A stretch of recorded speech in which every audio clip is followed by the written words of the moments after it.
Chapter 31. We dasn't stop again at any town for days and days.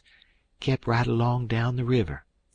We was down south in the warm weather now, and a mighty long ways from home. We'd begun to come to trees with Spanish moss on them, hanging down from the limbs like long gray beards. It was the first I ever see it growin', and it made the woods look solemn and dismal. So now the frauds reckoned they was out of danger, and they begun to work the villages again. First they done a lecture on temperance, but they didn't make enough for them both to get drunk on. Then in another village they started a dancin' school, but they didn't know no more how to dance than a kangaroo does, so the first prance they made the general public jumped in and pranced them out of town. Another time they tried to go at yellocution, but they didn't yellocute long till the audience got up and give them a solid good cussin' and made them skip out. They tackled missionarying and mesmerizin' and doctorin' and tellin' fortunes and a little everything, but they couldn't seem to have no luck. So at last they got just about dead broke, and laid about the raft as she floated along, thinkin' and thinkin', and never sayin' nothin', by the half a day at a time, and dreadful blue and desperate. And at last they took a change and begun to lay their heads together in the wigwam and talk low and confidential 2 or 3 hours at a time. Jim and me got uneasy. We didn't like the look of it. We judged they was studyin' up some kind of worse deviltry than ever. We turned it over and over, and at last we made up our minds they was goin' to break into somebody's house or store, or was goin' into the counterfeit money business or something. So then we was pretty scared, and made up an agreement that we wouldn't have nothin' in the world to do with such actions, and if we ever got the least show we would give them the cold shake and clear out and leave them behind. Well, early one mornin' we hid the raft in a good, safe place about 2 mile below a little bit of a shabby village named Pikesville, and the king he went ashore and told us all to stay hid, whilst he went up town and smelt around to see if anybody had got any wind of the Royal Nonesuch there yet. "House to rob, you mean," says I to myself, "and when you get through robbin' it you'll come back here and wonder what has become of me and Jim and the raft, and you'll have to take it out in wonderin'."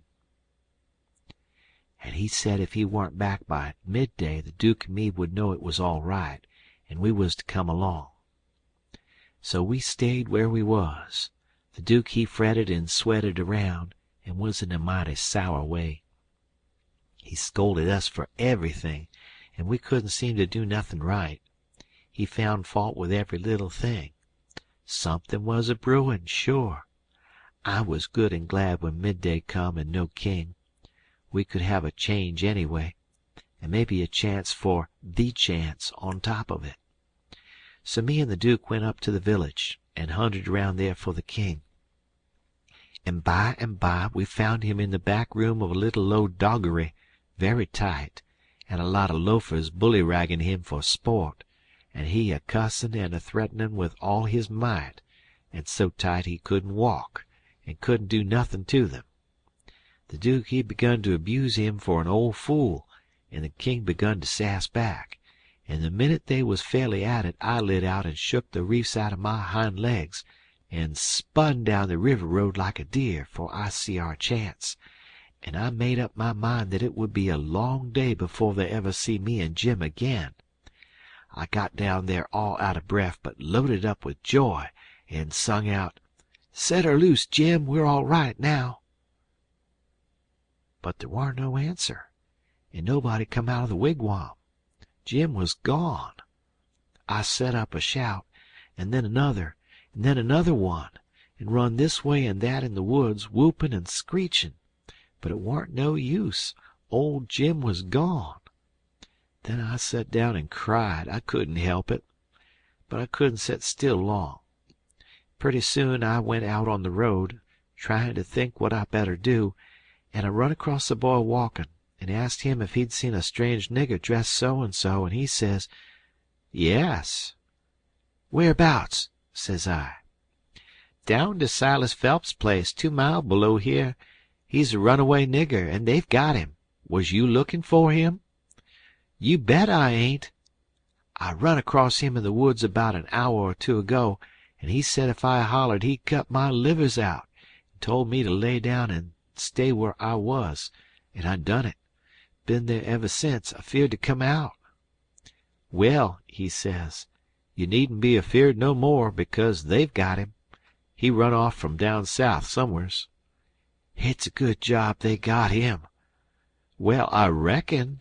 There's $200 reward on him. It's like picking up money out of the road." "Yes, it is, and I could 'a' had it if I'd been big enough. I see him first. Who nailed him?" "It was an old feller, a stranger, and he sold out his chance in him for $40, because he's got to go up the river and can't wait. Think of that, now. You bet I'd wait if it was 7 year." "That's me every time," says I.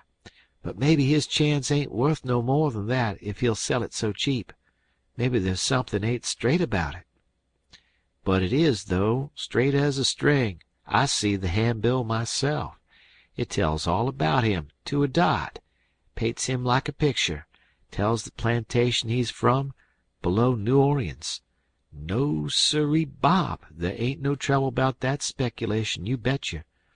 Say, give me a chaw of tobacco, won't you?" I didn't have none, so he left. I went to the raft and set down in the wigwam to think, but I couldn't come to nothin'.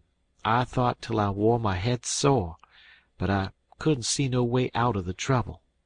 After all this long journey, and after all we'd done for them scoundrels, here it was all come to nothin', and everything all busted up and ruined, because they could have the heart to serve Jim such a trick as that, and make him a slave again all his life, and amongst strangers too, for $40 dirty. Once I said to myself it would be 1,000 times better for Jim to be a slave at home where his family was, as long as he got to be a slave, and so I better write a letter to Tom Sawyer and tell him to tell Miss Watson where he was.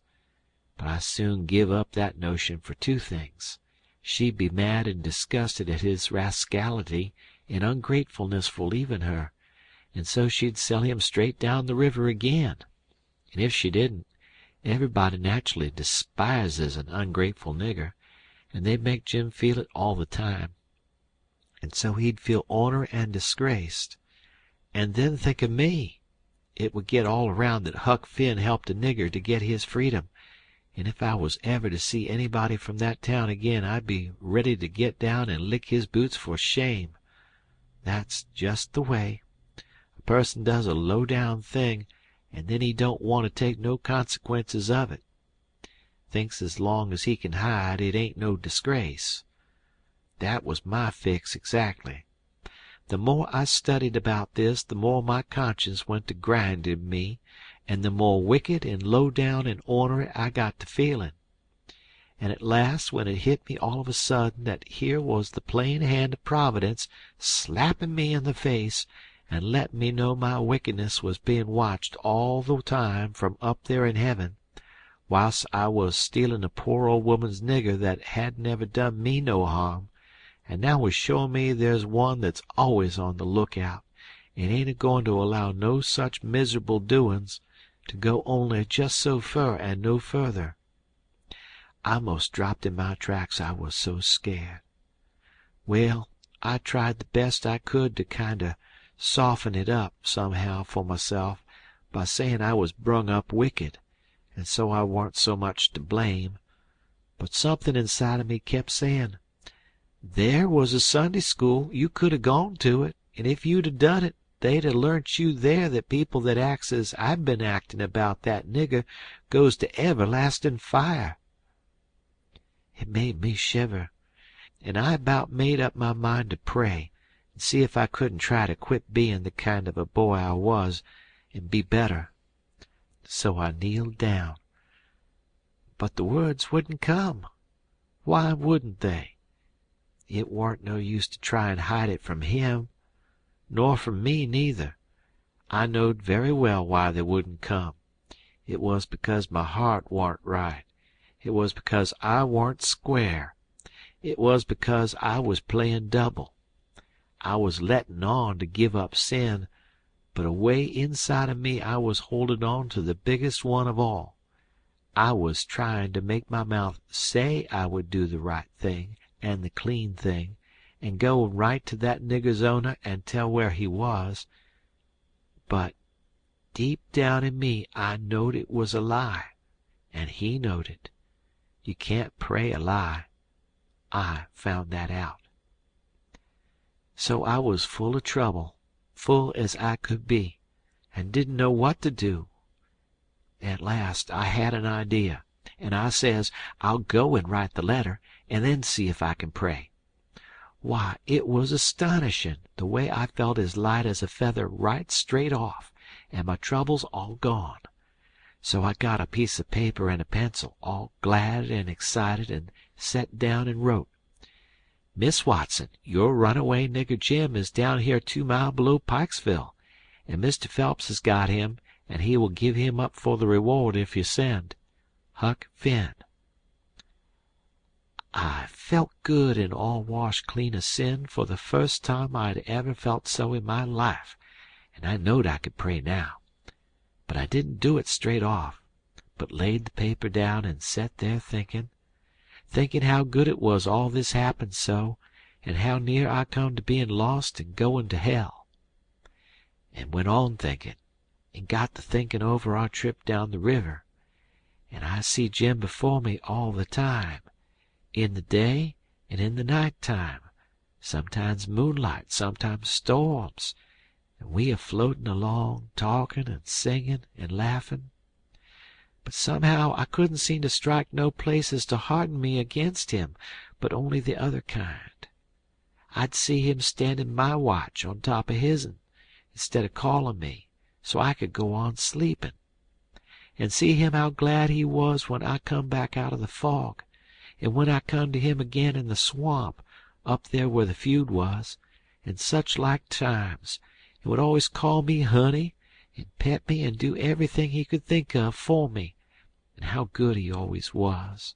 And at last I struck the time I saved him by telling the men we had smallpox aboard, and he was so grateful, and said I was the best friend old Jim ever had in the world, and the only one he's got now.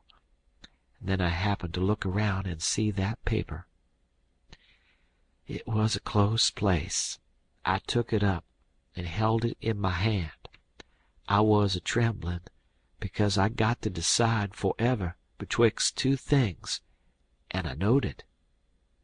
I studied a minute, sort of holding my breath, and then says to myself, "All right, then, I'll go to hell," and tore it up. It was awful thoughts and awful words, but they was said, and I let them stay said, and never thought no more about reforming.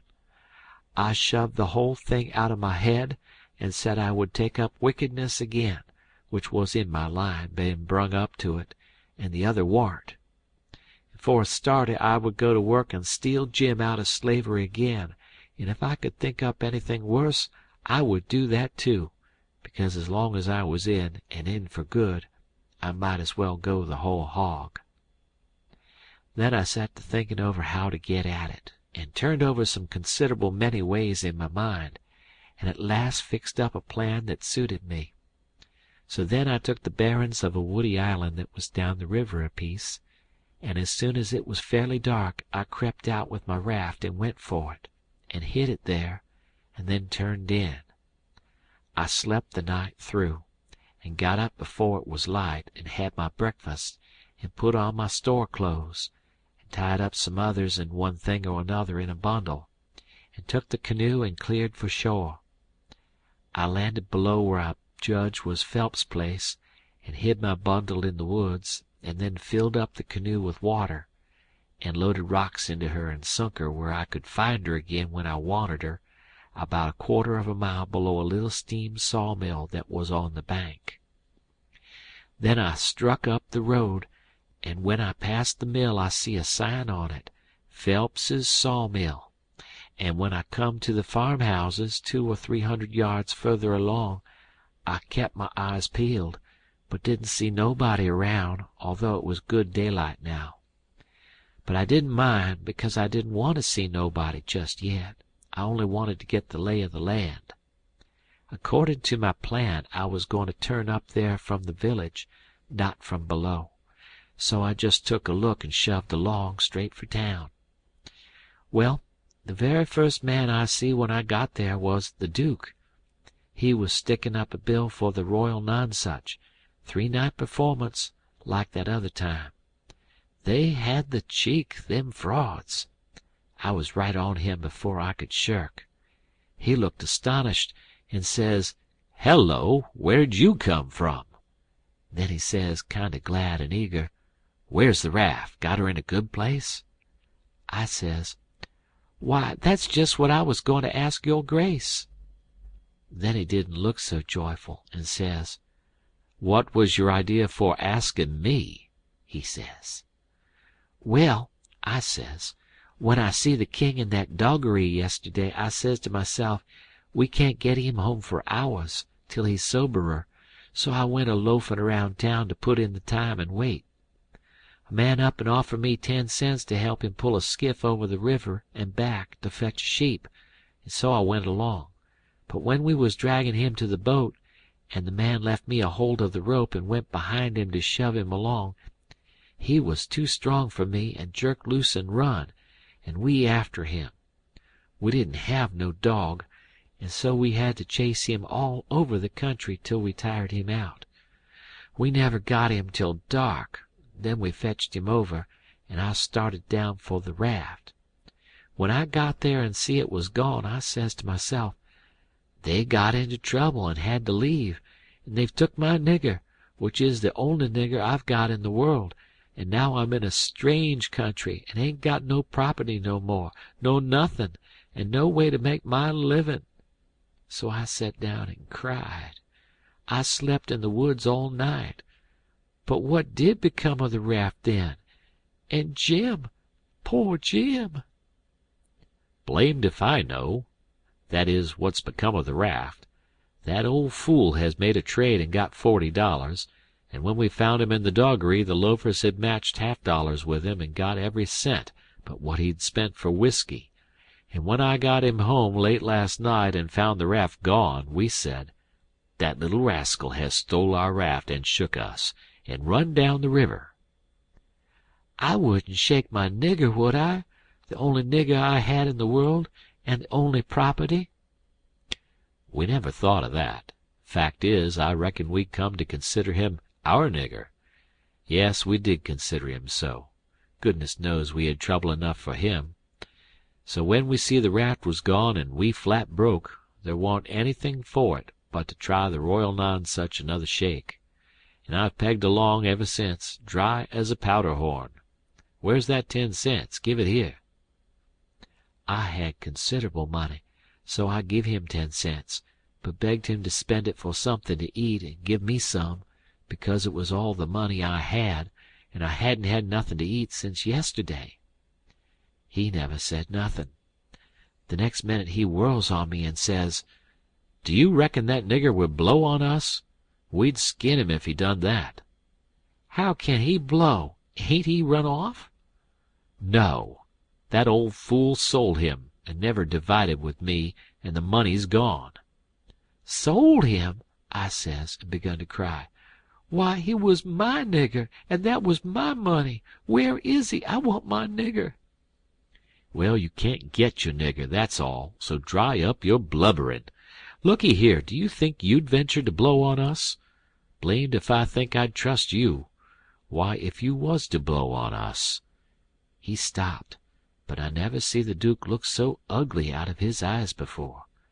I went on a-whimperin' and says, "I don't want to blow on nobody, and I ain't got no time to blow nohow. I got to turn out and find my nigger."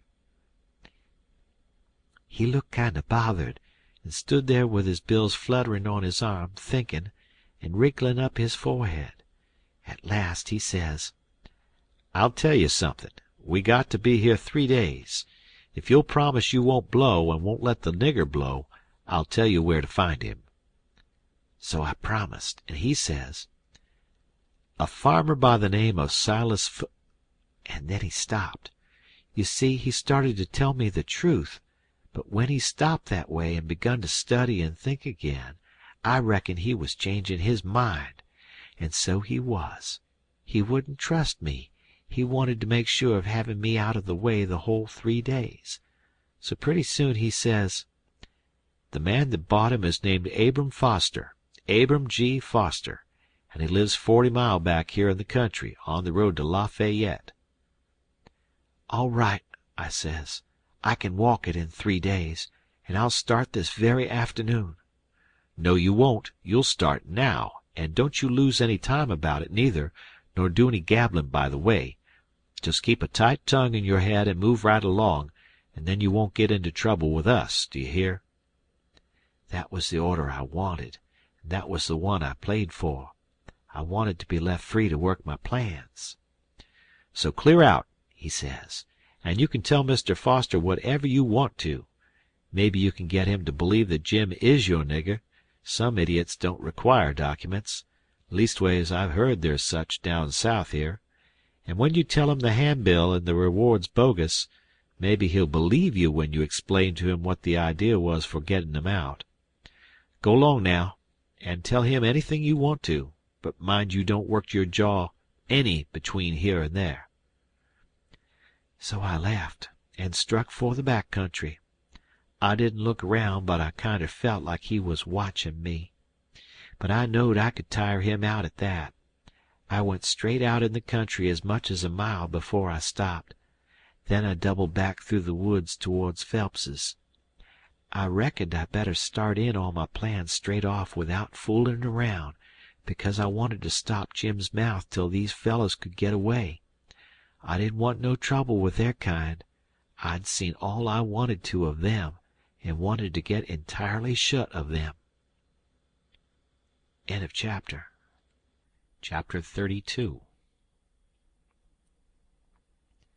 When I got there was all still and Sunday-like, and hot and sunshiny. The hands was gone to the fields, and there was them kind of faint dronings of bugs and flies in the air that makes it seem so lonesome and like everybody's dead and gone. And if a breeze fans along and quivers the leaves, it makes you feel mournful, because you feel like it's spirits whispering, spirits that's been dead over so many years, and you always think they're talking about you. As a general thing, it makes a body wish he was dead, too, and done with it all. Phelps was one of these little one-horse cotton plantations, and they all look alike. A rail fence round a 2-acre yard, a stile made out of logs sawed off and upended in steps like barrels of a different length to climb over the fence with, and for the women to stand on when they are going to jump on to a horse. Some sickly grass patches in the big yard, but mostly it was bare and smooth, like an old hat with the nap rubbed off.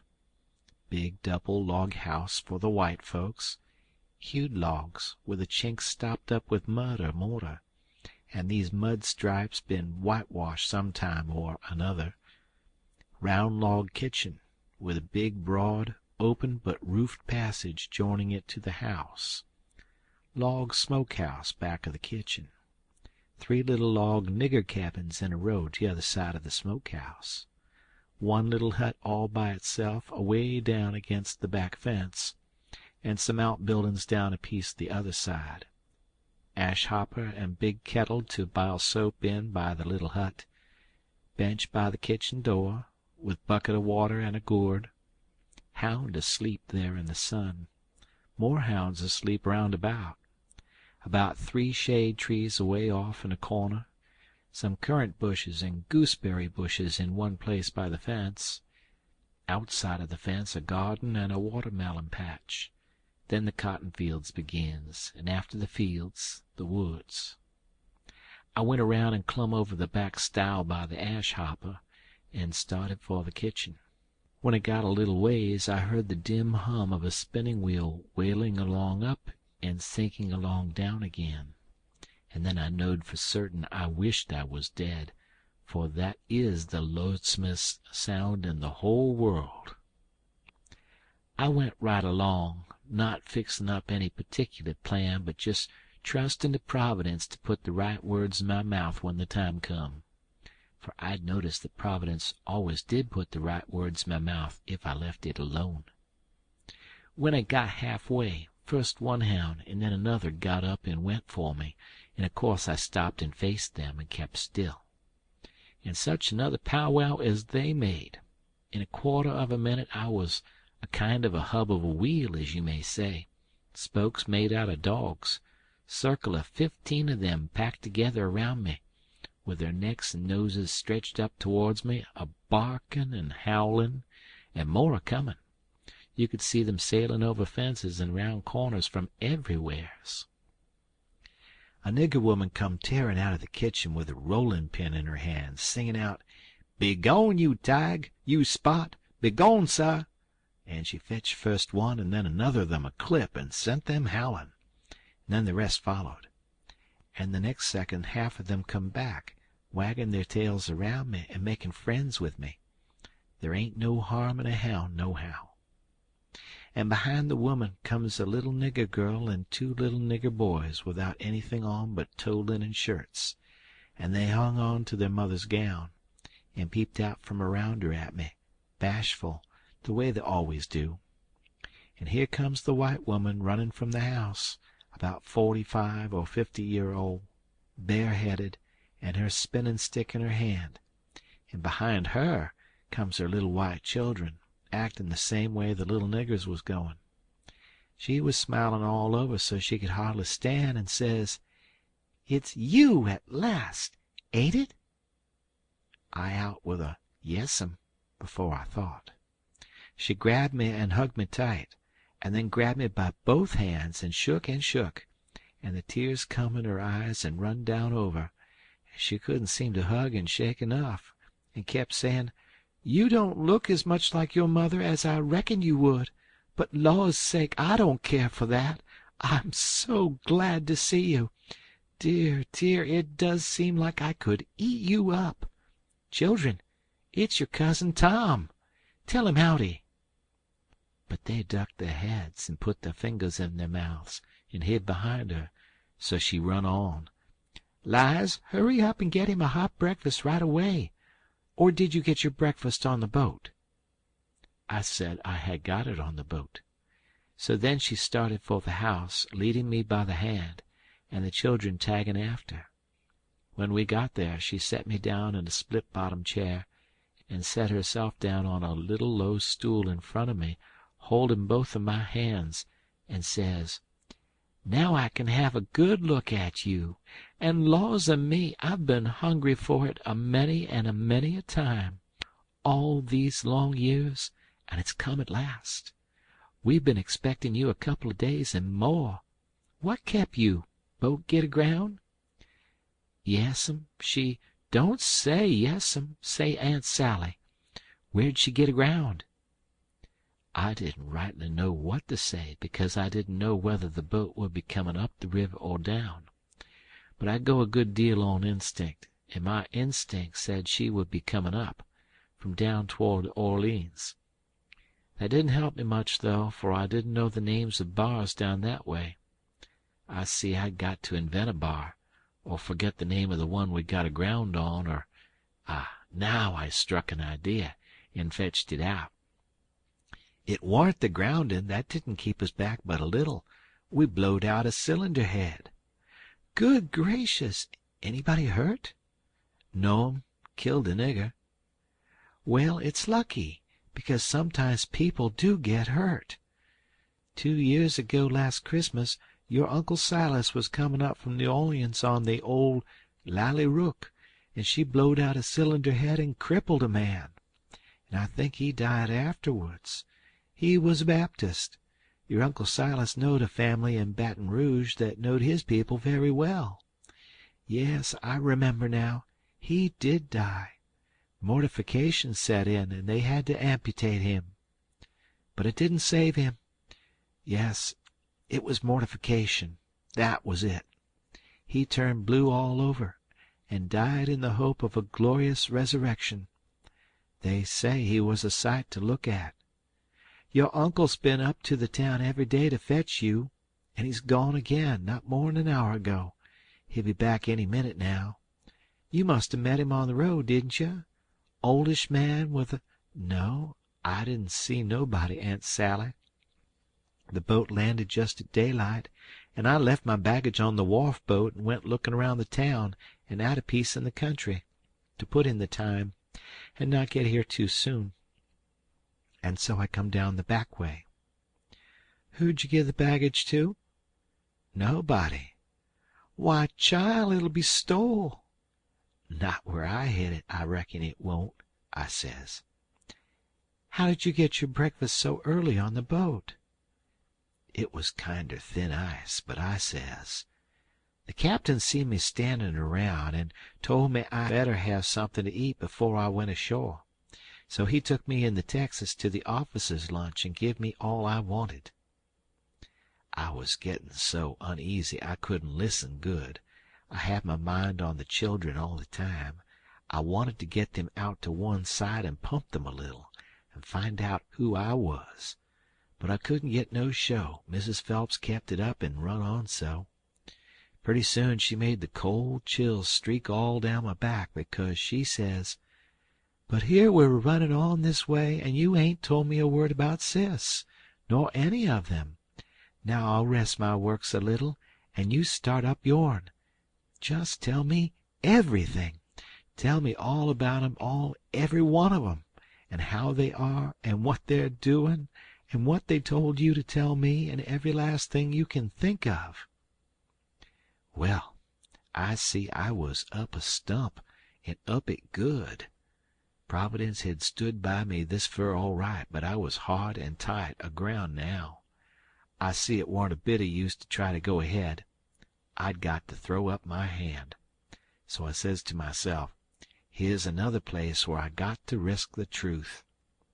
I opened my mouth to begin, but she grabbed me and hustled me in behind the bed and says, "Here he comes. Stick your head down lower. There, that'll do. You can't be seen now. Don't you let on you're here. I'll play a joke on him. Children, don't you say a word." I see I was in a fix now, but it warn't no use to worry. There warn't nothing to do but just hold still and try and be ready to stand from under when the lightning struck. I had just one little glimpse of the old gentleman when he come in, then the bed hid him. Mrs. Phelps, she jumps for him and says, "Has he come?" "No," says her husband. "Goodness gracious!" she says. "What in the world can have become of him?" "I can't imagine," says the old gentleman, "and I must say it makes me dreadful uneasy." "Uneasy," she says. "I'm ready to go distracted. He must have come, and you've missed him along the road. I know it's so. Something tells me so." "Why, Sally, I couldn't miss him along the road. You know that." "But, oh dear, dear, what will Sis say? He must have come. You must have missed him. He—" "Oh, don't distress me any more'n I'm already distressed. I don't know what in the world to make of it. I'm at my wits' end, and I don't mind acknowledgin' it. I'm right down scared. But there's no hope that he's come, for he couldn't come and me miss him. Sally, it's terrible, just terrible. Something's happened to the boat, sure." "Why, Silas, look yonder. Up the road. Ain't that somebody comin'?" He sprung to the window at the head of the bed, and that give Mrs. Phelps the chance she wanted. She stooped down quick at the foot of the bed and give me a pull, and out I come. And when he turned back from the window, there she stood, a beamin' and a smilin' like a house afire, and I standin' pretty meek and sweaty alongside. The old gentleman stared and says, "Why, who's that?" "Who do you reckon it is?" "I ain't no idea. Who is it?" "It's Tom Sawyer." By jings, I 'most slumped through the floor, but there warn't no time to swap knives. The old man grabbed him by the hand and shook and kept on shaking, and all the time how the woman did dance around and laugh and cry, and then how they both did fire off questions about Sid and Mary and the rest of the tribe. But if they was joyful, it warn't nothing to what I was, for it was like being born again. I was so glad to find out who I was. Well, they froze to me for 2 hours, and at last, when my chin was so tired it couldn't hardly go no more, I had told them more about my family, I mean the Sawyer family, than ever happened to any 6 Sawyer families. And I explained all about how we blowed out a cylinder head at the mouth of White River, and it took us 3 days to fix it, which was all right and worked first rate, because they didn't know but what it would take 3 days to fix it. If I'd 'a called it a bolt head, it would 'a done just as well. Now, I was feeling pretty comfortable all down one side, and pretty uncomfortable all up the other. Being Tom Sawyer was easy and comfortable, and it stayed easy and comfortable till by and by I hear a steamboat coughing along down the river. Then I says to myself, s'pose Tom Sawyer comes down on that boat, and s'pose he steps in here any minute and sings out my name before I can throw him a wink to keep quiet. Well, I couldn't have it that way. It wouldn't do at all. I must go up the road and waylay him. So I told the folks I reckoned I would go up to town and fetch down my baggage. The old gentleman was for going along with me, but I said no, I could drive the horse myself, and I'd rather he wouldn't take no trouble about me. End of chapter. Chapter 33. So I started for town in the wagon, and when I was halfway I see a wagon coming, and sure enough it was Tom Sawyer, and I stopped and waited till he come along. I says, "Hold on," and it stopped alongside, and his mouth opened up like a trunk and stayed so, and he swallowed 2 or 3 times like a person that's got a dry throat, and then says, "I hain't ever done you no harm, you know that. So then what do you want to come back and haunt me for?" I says, "I hain't come back, I hain't been gone." When he heard my voice it righted him up some, but he warn't quite satisfied yet. He says, "Don't you play nothin' on me, because I wouldn't on you. Honest Injun, you ain't a ghost?" "Honest Injun, I ain't," I says. "Well, well, that ought to settle it, of course, but I can't somehow seem to understand it no way. Looky here, wa'n't you ever murdered at all?" "No, I weren't ever murdered at all. I played it on them. You come in here and feel of me if you don't believe me." So he done it, and it satisfied him, and he was that glad to see me again he didn't know what to do. And he wanted to know all about it right off, because it was a grand adventure and mysterious, and so it hit him where he lived. But I said, leave it alone till by and by, and told his driver to wait, and we drove off a little piece, and I told him the kind of a fix I was in, and what did he reckon we better do. He said, let him alone a minute and don't disturb him. So he thought, and pretty soon he says, "It's all right, I've got it. Take my trunk in your wagon, and let on it's yourn, and you turn back and fool along slow, so as to get to the house about the time you ought to, and I'll go towards town a piece and take a fresh start, and get there a quarter or half an hour after you, and you needn't let on to know me at first." I says, "All right, but wait a minute, there's one more thing, a thing that nobody don't know but me. And that is, there's a nigger here that I'm a-trying to steal out of slavery, and his name is Jim, old Miss Watson's Jim." He says, "What? Why, Jim is—" He stopped and went to studying. I says, "I know what you'll say. You'll say it's dirty, low-down business, but what if it is? I'm low down, and I'm a-going to steal him, and I want you to keep mum and not let on. Will you?" His eye lit up, and he says, "I'll help you steal him." Well, I let go all holts then, like I was shot. It was the most astonishing speech I ever heard, and I'm bound to say Tom Sawyer fell considerable in my estimation, only I couldn't believe it. Tom Sawyer a nigger stealer! "Oh, shucks!" I says. "You're joking." "I ain't joking neither." "Well, then," I says, "jokin' or no jokin', if you hear anything said about a runaway nigger, don't forget to remember that you don't know nothin' about him, and I don't know nothin' about him." Then we took the trunk and put it in my wagon, and he drove off his way and I drove mine. But of course I forgot all about driving slow on accounts of being glad and full of thinking, so I got home a heap too quick for that length of a trip. The old gentleman was at the door, and he says, "Why, this is wonderful. Whoever would have thought it was in that mare to do it? I wish we'd have timed her, and she ain't sweated a hair, not a hair. It's wonderful. Why, I wouldn't take $100 for that horse now. I wouldn't, honest, and yet I'd have sold her for 15 before, and thought 'twas all she was worth." That's all he said. He was the innocentest, best old soul I ever see.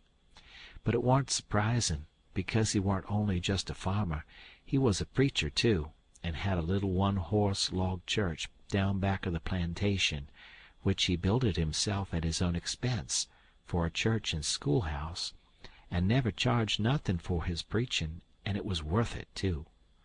There was plenty other farmer preachers like that, and done the same way down south. In about half an hour Tom's wagon drove up to the front stile, and Aunt Sally she sees it through the window, because it was only about 50 yards, and says, "Why, there's somebody come. I wonder who 'tis. Why, I do believe it's a stranger. Jimmy," that's one of the children, "run and tell Lize to put on another plate for dinner." Everybody made a rush for the front door, because of course a stranger don't come every year, and so he lays over the yaller fever for interest when he does come. Tom was over the stile and starting for the house. The wagon was spinning up the road for the village, and we was all bunched in the front door. Tom had his store clothes on, and an audience, and that was always nuts for Tom Sawyer. In them circumstances it warn't no trouble to him to throw in an amount of style that was suitable. He warn't a boy to meeky along up that yard like a sheep. No, he come calm and important like the ram. When he got in front of us he lifts his hat ever so gracious and dainty, like it was the lid of a box that had butterflies asleep in it, and he didn't want to disturb them, and says, "Mr. Archibald Nichols, I presume?" "No, my boy," says the old gentleman. "I'm sorry to say your driver has deceived you. Nichols's place is down a matter of 3 mile more. Come in, come in." Tom he took a look back over his shoulder and says, "Too late, he's out of sight." "Yes, he's gone, my son, and you must come in and eat your dinner with us, and then we'll hitch up and take you down to Nichols's." "Oh, I can't make you so much trouble. I couldn't think of it. I'll walk. I don't mind the distance." "But we won't let you walk. It wouldn't be Southern hospitality to do it. Come right in." "Oh, do," says Aunt Sally. "It ain't a bit of trouble to us, not a bit in the world. You must stay. It's a long, dusty 3 mile, and we can't let you walk. And besides, I've already told 'em to put on another plate when I see you coming, so you mustn't disappoint us. Come right in and make yourself at home." So Tom he thanked him very hearty and handsome, and let himself be persuaded and come in. And when he was in he said he was a stranger from Hicksville, Ohio, and his name was William Thompson, and he made another bow. Well, he run on and on and on, making up stuff about Hicksville and everybody in it he could invent, and I was getting a little nervous and wondering how this was going to help me out of my scrape. And at last, still talking along, he reached over and kissed Aunt Sally right on the mouth, and then settled back again in his chair comfortable, and was going on talking, but she jumped up and wiped it off with the back of her hand and says, "You owdacious puppy!" He looked kind of hurt and says, "I'm surprised at you, ma'am." "You're su— Why, what do you reckon I am? I've a good notion to take— Say, what did you mean by kissing me?" He looked kind of humble and says, "I didn't mean nothing, ma'am. I didn't mean no harm. I thought you'd like it." "Why, you born fool!" She took up the spinning stick, and it looked like it was all she could do to keep from giving him a crack with it. "What made you think I'd like it?" "Well, I don't know, only they told me you would." "They told you I would? Whoever told you's another lunatic. I never heard the beat of it. Who's they?" "Why, everybody. They all said so, ma'am." It was all she could do to hold in, and her eyes snapped, and her fingers worked like she wanted to scratch him, and she says, "Who's everybody? Out with their names, or there'll be an idiot short." He got up and looked distressed, and fumbled his hat and says, "I'm sorry, and I warn't expecting it. They told me to. They all told me to.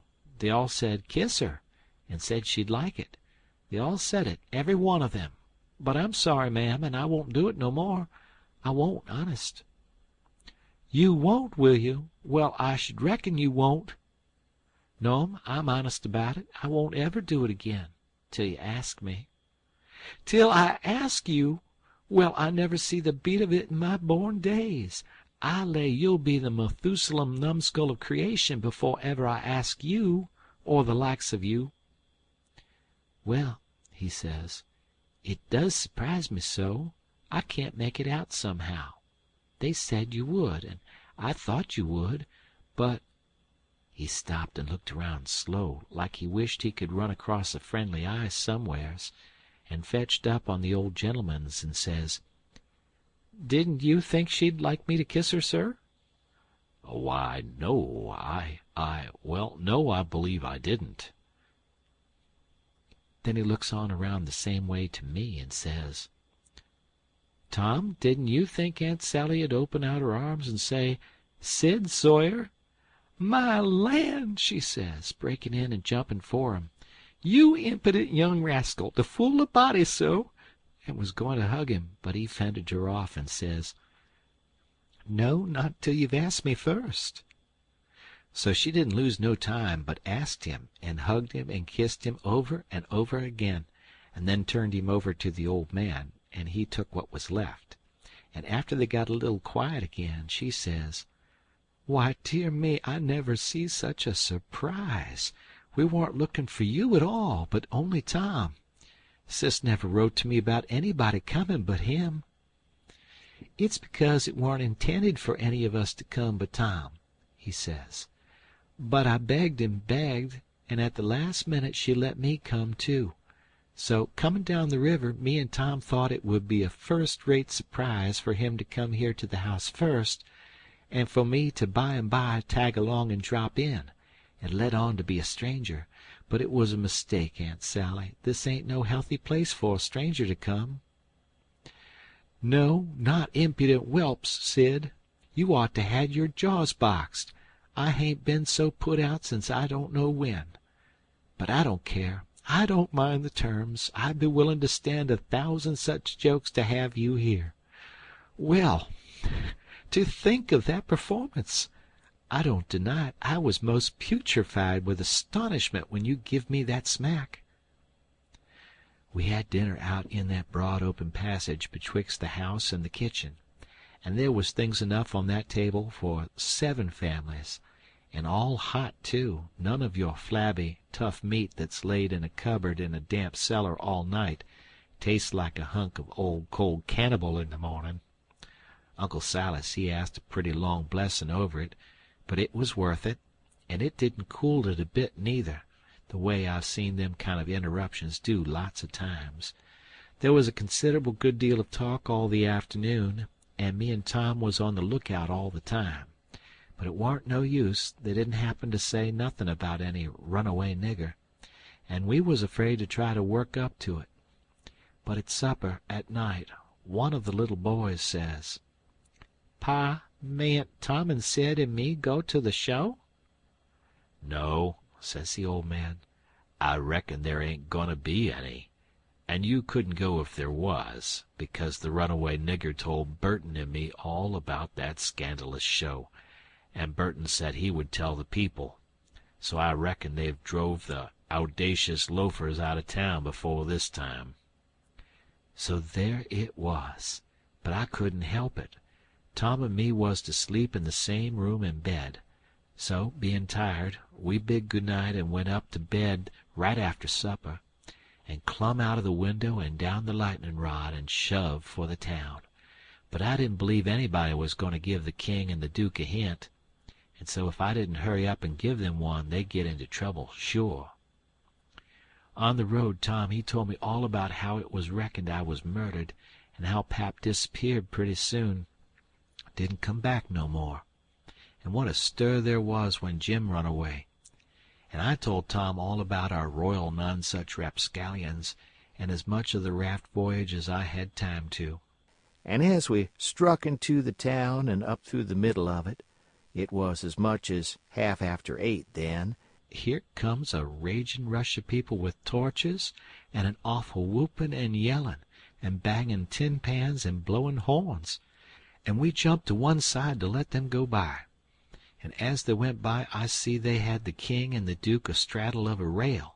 That is, I knowed it was the king and the duke, though they was all over tar and feathers, and didn't look like nothing in the world that was human, just looked like a couple of monstrous big soldier plumes. Well, it made me sick to see it, and I was sorry for them poor pitiful rascals. It seemed like I couldn't ever feel any hardness against them any more in the world. It was a dreadful thing to see. Human beings can be awful cruel to one another. We see we was too late, couldn't do no good. We asked some stragglers about it, and they said everybody went to the show looking very innocent, and laid low and kept dark till the poor old king was in the middle of his cavortings on the stage. Then somebody give a signal, and the house rose up and went for them. So we poked along back home, and I warn't feeling so brash as I was before, but kind of ornery and humble and to blame somehow, though I hadn't done nothing. But that's always the way. It don't make no difference whether you do right or wrong. A person's conscience ain't got no sense, and just goes for him anyway. If I had a yaller dog that didn't know no more than a person's conscience does, I would poison him. It takes up more room than all the rest of a person's insides, and yet ain't no good nohow. Tom Sawyer, he says the same. End of chapter. Chapter 34. We stopped talking and got to thinking.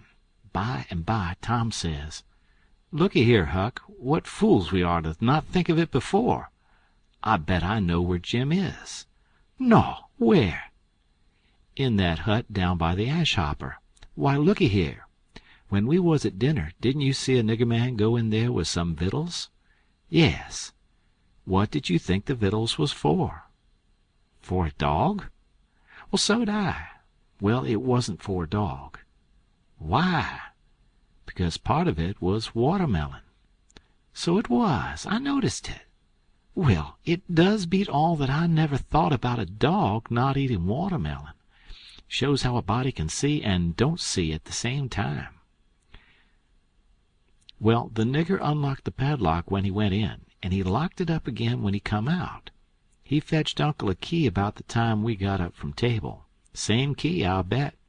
Watermelon shows man, lock shows prisoner, and it ain't likely there's 2 prisoners on such a little plantation, and where the people's all so kind and good. Jim's the prisoner. All right. I'm glad we found it out detective fashion. I wouldn't give shucks for any other way. Now you work your mind and study out a plan to steal Jim, and I will study out one too, and we'll take the one we like the best." What a head for just a boy to have! If I had Tom Sawyer's head, I wouldn't trade it off to be a duke, nor mate of a steamboat, nor clown in a circus, nor nothing I could think of. I went to thinking out a plan, but only just to be doing something. I knowed very well where the right plan was going to come from. Pretty soon Tom says, "Ready?" "Yes," I says. "All right, bring it out." "My plan is this," I says. "We can easy find out if it's Jim in there, then get up my canoe tomorrow night and fetch my raft over from the island. Then the first dark night that comes steal the key out of the old man's britches after he goes to bed, and shove off down the river on the raft with Jim, hiding daytimes and running nights the way me and Jim used to do before. Wouldn't that plan work?" "Work? Why, certainly it would work, like rats a-fighting, but it's too blame simple. There ain't nothing to it. What's the good of a plan that ain't no more trouble than that? It's as mild as goose milk. Why, Huck, it wouldn't make no more talk than breaking into a soap factory." I never said nothin', because I warn't expectin' nothin' different, but I knowed mighty well that whenever he got his plan ready it wouldn't have none of them objections to it. And it didn't. He told me what it was, and I see in a minute it was worth 15 of mine for style, and would make Jim just as free a man as mine would, and maybe get us all killed besides. So I was satisfied, and said we would waltz in on it. I needn't tell what it was here, because I knowed it wouldn't stay the way it was. I knowed he would be changing it around every which way as we went along, and heaving in new bullinesses wherever he got a chance. And that is what he done. Well, one thing was dead sure, and that was that Tom Sawyer was in earnest, and was actually going to help steal that nigger out of slavery. That was the thing that was too many for me. Here was a boy that was respectable and well brung up, and had a character to lose, and folks at home that had characters, and he was bright and not leather-headed, and knowin' and not ignorant, and not mean but kind, and yet here he was without any more pride or rightness or feelin' than to stoop to this business and make himself ashamed and his family ashamed before everybody. I couldn't understand it no way at all. It was outrageous, and I knowed I ought to just up and tell him so, and so be his true friend, and let him quit the thing right where he was and save himself. And I did start to tell him, but he shut me up and says, "Don't you reckon I know what I'm about? Don't I generally know what I'm about?" "Yes." "Didn't I say I was going to help steal the nigger?" "Yes." "Well, then." That's all he said, and that's all I said. It warn't no use to say any more, because when he said he'd do a thing he always done it. But I couldn't make out how he was willing to go into this thing, so I just let it go and never bothered no more about it. If he was bound to have it so, I couldn't help it. When we got home the house was all dark and still, so we went on down to the hut by the ash-hopper for to examine it. We went through the yard so as to see what the hounds would do. They knowed us, and didn't make no more noise than country dogs is always doing when anything comes by in the night. When we got to the cabin we took a look at the front and the two sides, and on the side I warn't acquainted with, which was the north side, we found a square window hole, up tolerable high, with just one stout board nailed across it. I says, "Here's the ticket. This hole's big enough for Jim to get through if we wrench off the board." Tom says, "It's as simple as tit-tat-toe, 3 in a row, and as easy as playing hooky. I should hope we can find a way that's a little more complicated than that, Huck Finn." "Well, then," I says, "how'd it do to saw him out, the way I done before I was murdered that time?" "That's more like," he says. "It's real mysterious and troublesome and good," he says, "but I bet we can find a way that's twice as long. There ain't no hurry. Let's keep on looking around." Betwixt the hut and the fence on the back side was a lean-to that joined the hut at the eaves and was made out of plank. It was as long as the hut, but narrow, only about 6 foot wide. The door to it was at the south end and was padlocked. Tom he went to the soap kettle and searched around, and and fetch back the iron thing they lift the lid with. So he took it and prized out one of the staples. The chain fell down, and we opened the door and went in, and shut it and struck a match, and see the shed were only built against a cabin and had no connection with it. And there weren't no floor to the shed, nor nothing in it but some old, rusty, played-out hoes and spades and picks and a crippled plow. The match went out, and so did we, and shoved in the staple again, and the door was locked as good as ever. Tom was joyful. He says, "Now we're all right. We'll dig him out. That'll take about a week."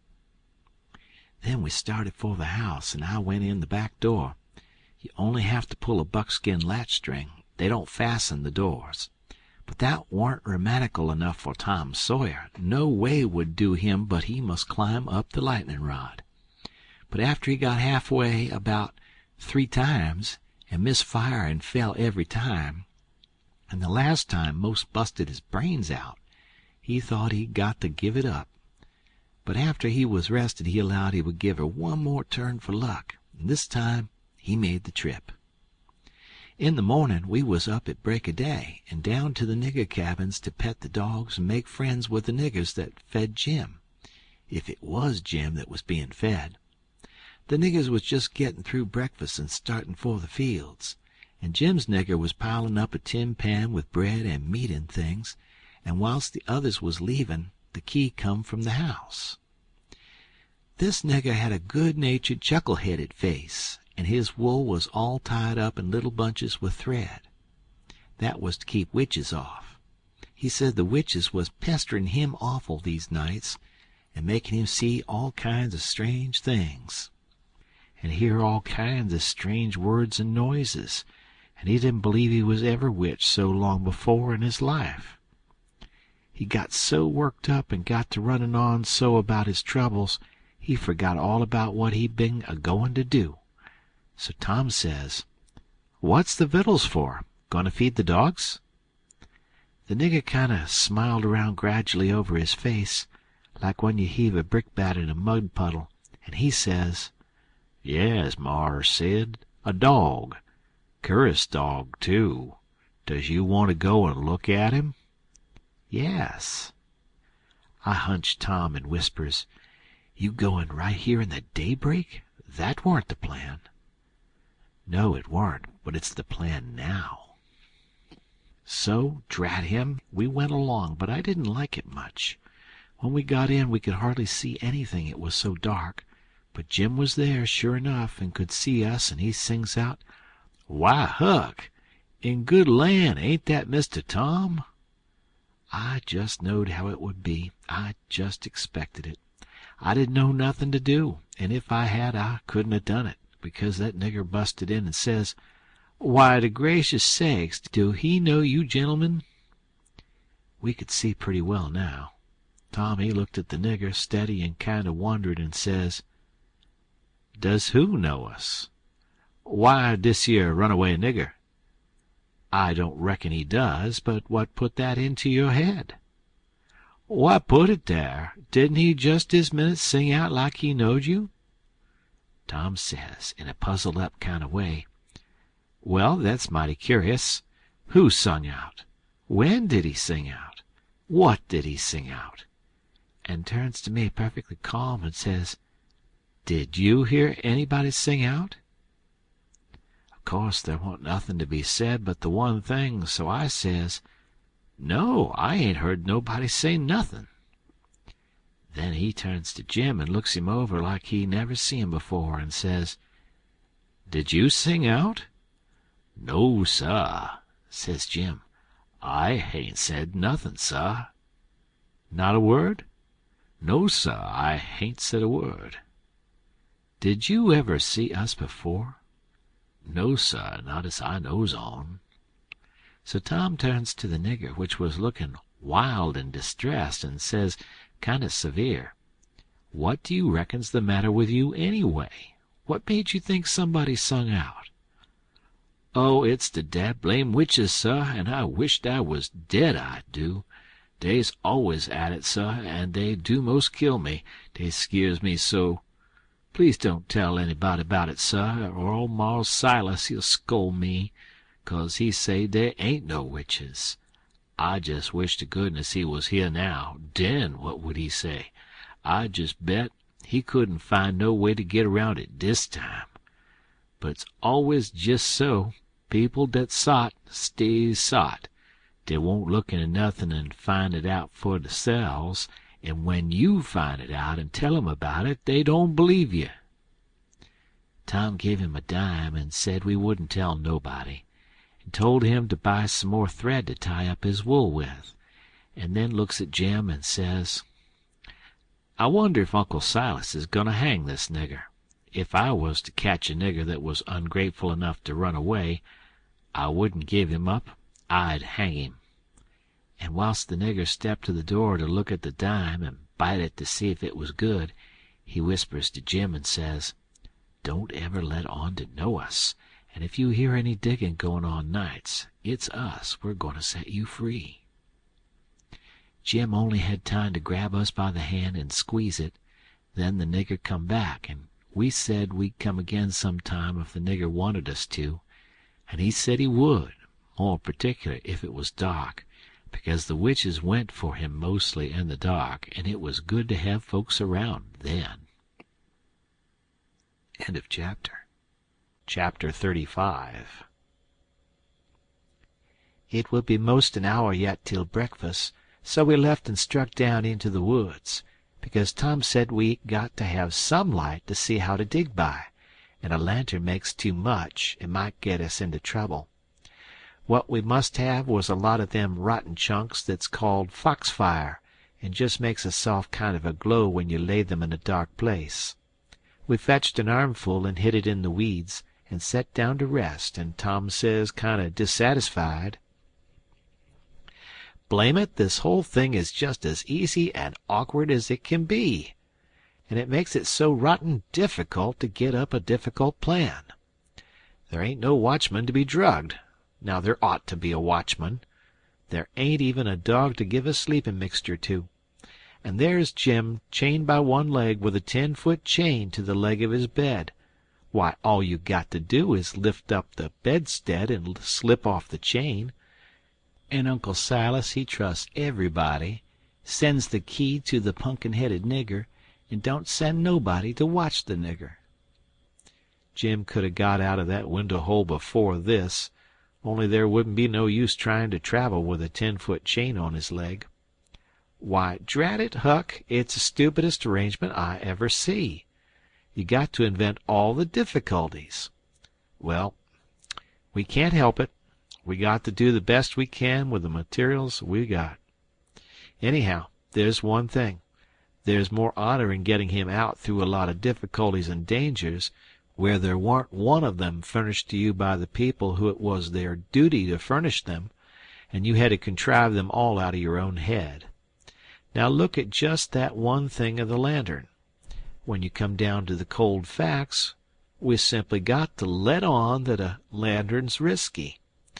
Why, we could work with a torchlight procession if we wanted to, I believe. Now, whilst I think of it, we got to hunt up something to make a saw out of first chance we get." "What do we want of a saw?" "What do we want of a saw? Hain't we got to saw the leg of Jim's bed off so as to get the chain loose?" "Why, you just said a body could lift up the bedstead and slip the chain off." "Well, if that ain't just like you, Huck Finn. You can get up the infant schooliest ways of going at a thing. Why, hain't you ever read any books at all? Baron Trenck, nor Casanova, nor Benvenuto Cellini, nor Henry IV, nor none of them heroes?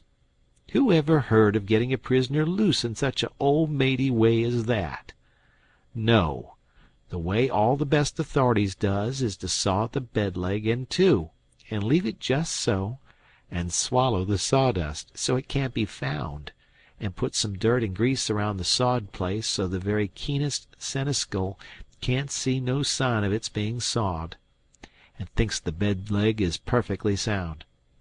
Then, the night you're ready, fetch the leg a kick, down she goes. Slip off your chain, and there you are. Nothing to do but hitch your rope ladder to the battlements, shin down it, break your leg in the moat, because a rope ladder is 19 foot too short, you know, and there's your horses and your trusty vassals, and they scoop you up and fling you across the saddle, and away you go to your native Languedoc or Navarre or wherever it is. It's gaudy, Huck. I wish there was a moat to this cabin. If we get time, the night of the escape, we'll dig one. I says, what do we want of a moat when we're going to snake him out from under the cabin? But he never heard me. He had forgot me and everything else.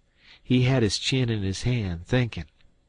Pretty soon he sighs and shakes his head, then sighs again and says, no, it wouldn't do. There ain't necessity enough for it. For what? I says. Why, to saw Jim's leg off, he says. Good land, I says. Why, there ain't no necessity for it. And what would you want to saw his leg off for, anyway? Well, some of the best authorities has done it. They couldn't get the chain off, so they just cut their hand off and shoved. And a leg would be better still. But we got to let that go. There ain't necessity enough in this case. And besides, Jim's a nigger, and wouldn't understand the reasons for it, and how it's the custom in Europe. So we'll let it go. But there's one thing. He can have a rope ladder. We can tear up our sheets and make him a rope ladder easy enough. And we can send it to him in a pie. It's mostly done that way. And I've had worse pies. Why, Tom Sawyer, how you talk, I says. Jim ain't got no use for a rope ladder. He has got use for it. How you talk, you better say. You don't know nothing about it. He's got to have a rope ladder. They all do. What in the nation can he do with it? Do with it?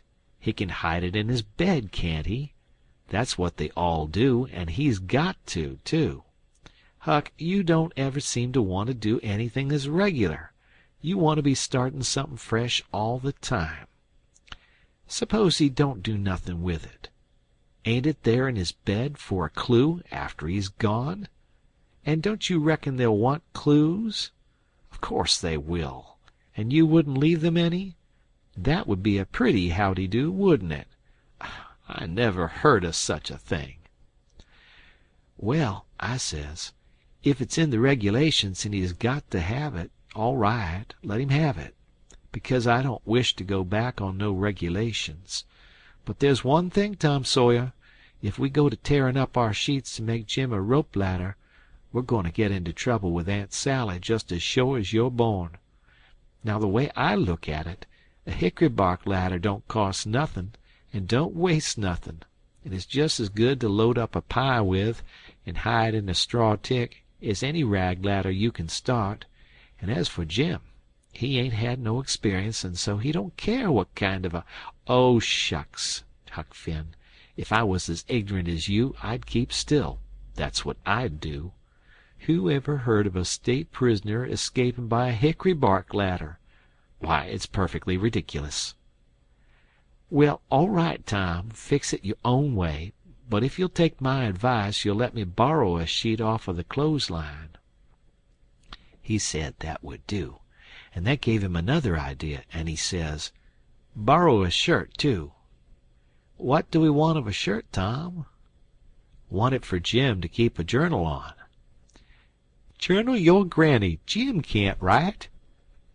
Suppose he can't write.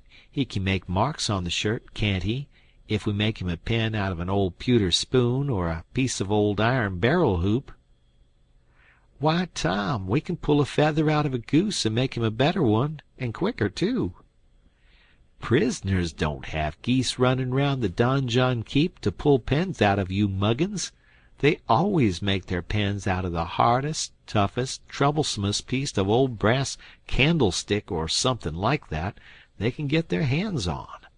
And it takes them weeks and weeks and months to file it out, too, because they've got to do it by rubbing it on the wall. They wouldn't use a goose quill if they had it. It ain't regular." "Well, then, what'll we make him the ink out of?" "Many makes it out of iron rust and tears, but that's the common sort and women. The best authorities uses their own blood. Jim can do that, and when he wants to send any little common ordinary mysterious message to let the world know where he's captivated, he can write it on the bottom of a tin plate with a fork and throw it out of the window. The Iron Mask always done that, and it's a blame good way, too." "Jim ain't got no tin plates. They feed him in a pan." "That ain't nothin'. We can get him some." "Can't nobody read his plates."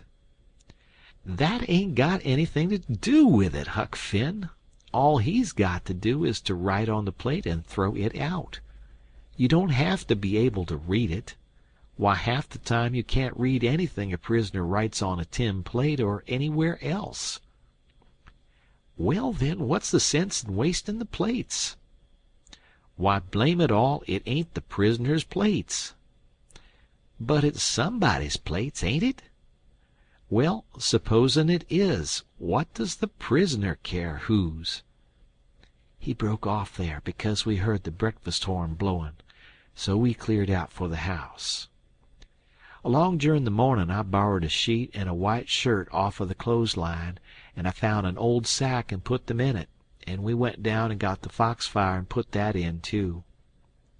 I called it borrowing, because that was what Pap always called it, but Tom said it warn't borrowing, it was stealing.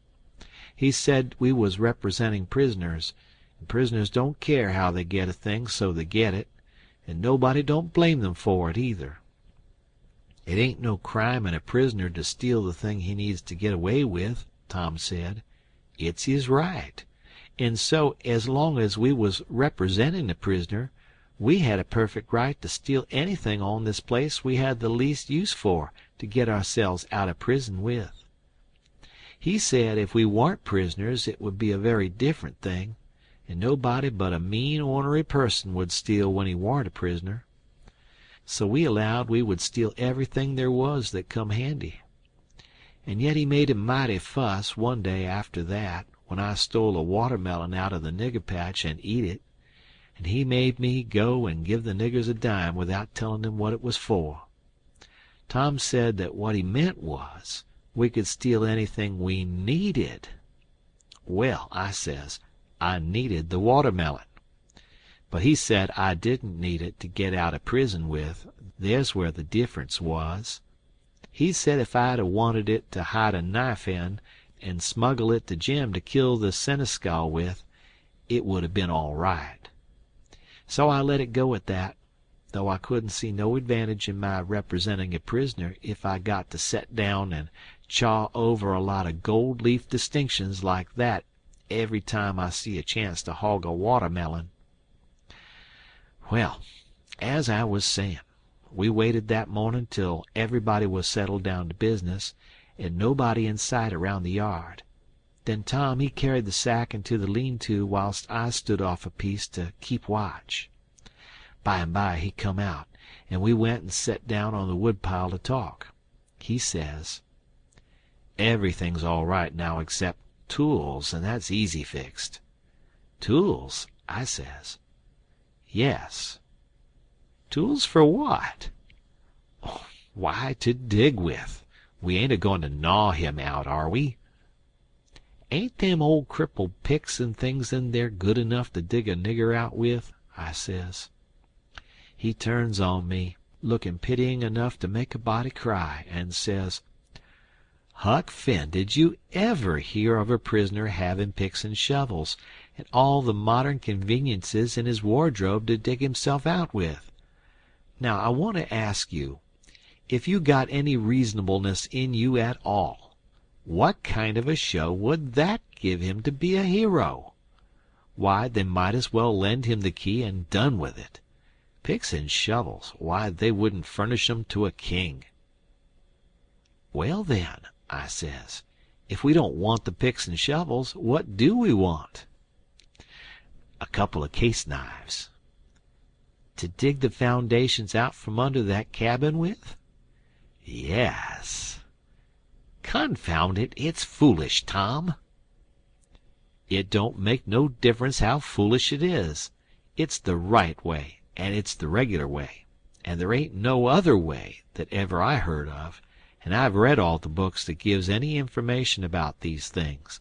They always dig out with a case knife, and not through dirt, mind you. Generally it's through solid rock. And it takes them weeks and weeks and weeks, and forever and ever. Why, look at one of them prisoners in the bottom dungeon of the Castle Deef, in the harbor of Marseille, that dug himself out that way. How long was he at it, you reckon? I don't know. Well, guess. I don't know, a month and a half. 37 year. And he come out in China. That's the kind. I wish the bottom of this fortress was solid rock. Jim don't know nobody in China. What's that got to do with it? Neither did that other fellow, but you're always a-wandering off on a side issue. Why can't you stick to the main point? All right, I don't care where he comes out, so he comes out, and Jim don't either, I reckon. But there's one thing anyway. Jim's too old to be dug out with a case knife. He won't last. Yes, he will last, too. You don't reckon it's going to take 37 years to dig out through a dirt foundation, do you? How long will it take, Tom? Well, we can't risk being as long as we ought to, because it mayn't take very long for Uncle Silas to hear from down there by New Orleans. He'll hear Jim ain't from there. Then his next move will be to advertise Jim or something like that. So we can't risk being as long digging him out as we ought to. By rights, I reckon we ought to be a couple of years. But we can't. Things being so uncertain, what I recommend is this, that we really dig right in and quick as we can, and after that we can let on to ourselves that we was at it 37 years. Then we can snatch him out and rush him away the first time there's an alarm. Yes, I reckon that'll be the best way. Now, there's sense in that, I says. Letting on don't cost nothing. Letting on ain't no trouble. And if it's any object, I don't mind letting on we was at it 150 year. It wouldn't strain me none after I got my hand in. So I'll mosey along now and smooch a couple of case knives. Smooch 3, he says. We want one to make a saw out of. Tom, if it ain't unregular and irreligious to suggest it, I says, there's an old rusty saw blade around yonder sticking under the weatherboarding behind the smokehouse. He looked kind of weary and discouraged like, and says, It ain't no use to try to learn you nothing, Huck. Run along and smooch the knives, 3 of them. So I done it. End of chapter.